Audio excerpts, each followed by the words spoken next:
ลมแห้งกับมาพันนะจะได้เรื่องมั้ยนี่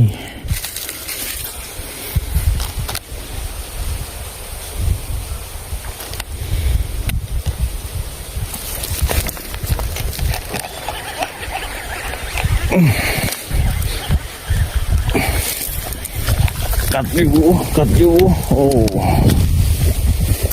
อ้ยเยอะ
หมด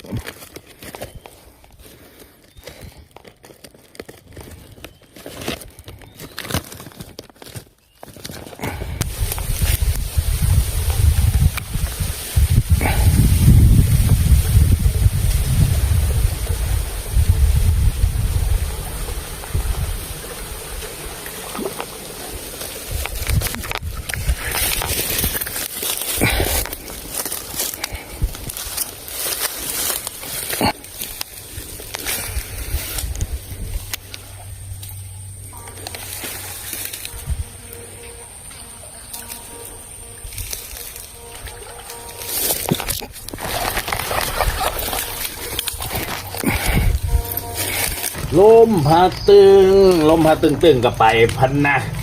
ไม่ได้อยากไปกินนะเฮ้ยโชว์หน่อยสิโชว์หน่อยเอามาโชว์หน่อยเงินแล้ว1 2 3 4 5